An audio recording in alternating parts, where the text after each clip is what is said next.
Hi Louise, thank you for the questions. Great questions. There is a lot of discussion around fear.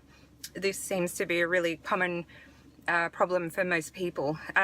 So thanks for your questions. Now, the biggest fear I think I ever faced in my life, there were many, but one of them was about 4 years ago, leaving my 15-year IT career, and I pretty much jumped in the deep end and stepped into the unknown, really, just out of that comfort zone and into the deep end. And it was very, very scary. I really had no plan. I just knew that my life needed, it was a turning point. I needed to get on to doing what I loved. And I really had no idea how I was going to do that. It was very scary, and I really was worried about what people would think, what my family would say, and also if I failed. But interestingly, the universe rewards action. So you take that step into the unknown, and believe it or not, it'll be there to support you and carry you through, and the people show up to do that. So that has to be one of my biggest fears, definitely. Dreaming, this is a great question.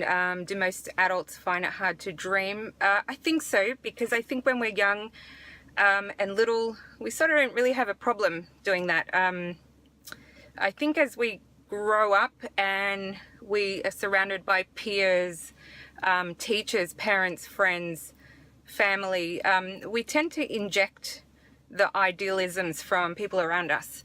And this can sometimes cloud our vision, our own vision, and what we really want to do with ourselves and with our lives, and what we're really here to gift the world with. And yes, I do find that some people do find it hard to get back in touch with that vision and that dream.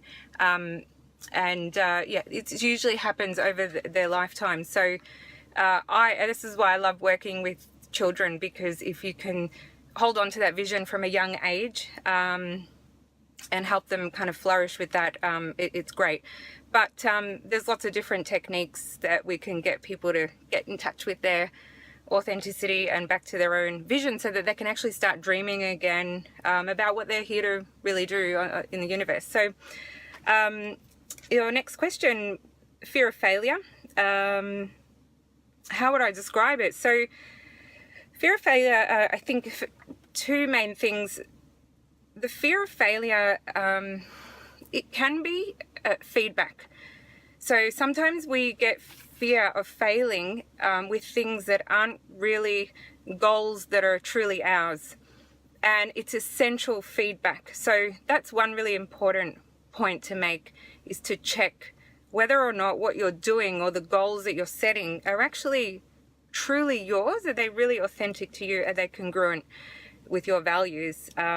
Because usually fear, it acts as a feedback like that. Generally, when you're setting goals that are aligned with who you truly are, sure, there's a little bit of fear there, but usually we don't stop. We just keep going and we just tackle those fears. So that's one thing to check. Just what exactly are you fearful of?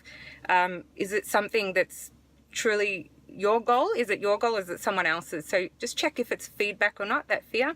The other kind of fear that we often experience is the fear of, not being smart enough, not being beautiful enough, not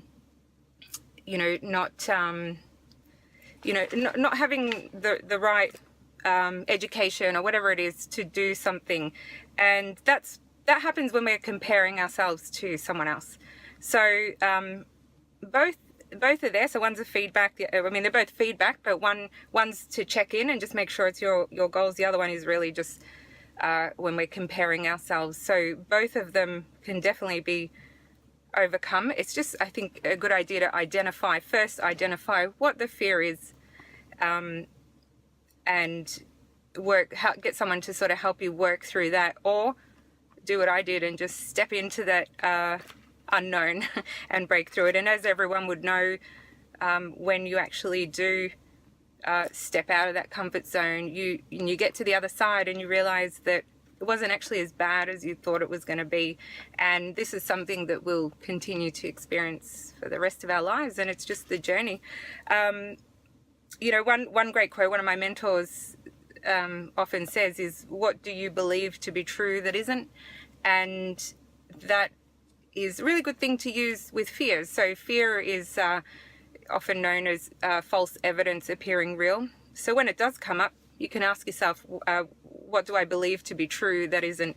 And just check in with yourself. So, and also just remember, the universe will not ever present you with a challenge that you can't handle. So, and that's really reassuring to know. So I hope that helps on fears, and thanks, Louise. Talk to you soon.